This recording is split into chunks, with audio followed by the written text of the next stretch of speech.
ආවේ private jet එකක නම් කවුරු හරි දීපු එකක් වෙන්න ඕනි. මම නම් කියන්නේ മന്ത്രിවරුන්ට මේ වගේ සුවපහසු ජීවිතයක් දෙන්න ඕනි. හිඟන්න වගේ යට ඇඳුමේ ඉඳන් ඉල්ලන් කාලා රටක් හදන්නේ කොහොමද? අනුර පෙරේදා ලංකාවට ආපු සුඛෝපභෝගී ජෙට් යානය පිළිබඳව දෙරණ දිල්කා සැරටම කියයි.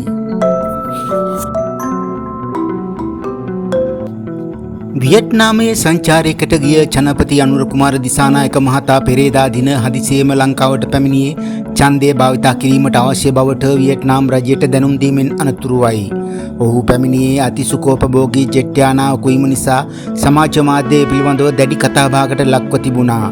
ඒ අතර දෙරණ හිටපු නිවේදිකා ඩිල්කා සමන්මලීද ඒ පිළිබඳව සැර සටහනක් තබා තිබුණා. ආවේ ප්‍රයිවට් ජෙට් එකක නම් කවුරු හරි දීප එකක් වෙන්න ඇති. කුහක කතා වලට කවදත් මන් නම් විරුද්ධයි. ඒ නිසා මන් නම් පුජ්‍යලිකව කැමති මෙහෙම දියුණු වෙනවට. චේන්ජ් වෙන්න ඕන මේ ගානටවත්. අනිකාගේ සැප දැකලා සතුටු වෙන්න කුහක නොවී ඉන්න පුළුවන් වෙන්නේ එතකොට. මන් නම් කියන්නේ හොරා කනකොට දැඩි දඬුවම් දීලා හොඳ වැටුපක් එක්ක മന്ത്രിවරුන්ටත් මේ වගේ සුවපහසු ජීවිතයක් දෙන්න ඕනේ. හිඟන්න වගේ යට ඇඳුමේ ඉඳන් ඉල්ලන් කාලා රටක් හදන්නේ කොහොමද? කල්පනා කරලා බලන්න.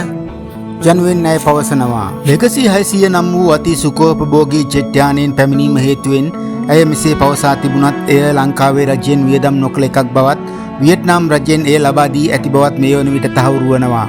එසේම පසුගිය 6 වෙනිදා සිරස සටන වැඩසටහනේදී ජනාධිපතිවරයා ඒ පිළිබඳව මෙසේ පවසා තිබුණා. 6 වෙනිදා ලංකාවේ ඡන්දය තියෙනවා. මම ඡන්දය දාන්න එන්නේ ඕනි. වියට්නාමයේ උත්සවය තියෙන්නේ ලංකාවේ වෙලාවෙන් උදේ 8ට වගේ. ඊයර වෙද්දි 10 වගේ වෙයි. ලංකාවට එන්න මට අවශ්‍ය වෙන ගමන් පහසුකම් සලසන්න වියට්නාමයේ එකඟ වුණා. ඒ නිසා මට ඡන්දය දාන්න එන්න පුළුවන්. යනුවෙන් පවසා තිබුණා. ඒ අනුව මෙය වියට්නාම් රජයේ අනුග්‍රහයෙන් ලබා දුන් ජෙට් යානයක් බවටයි වැඩිදුරටත් තහවුරු වන්නේ.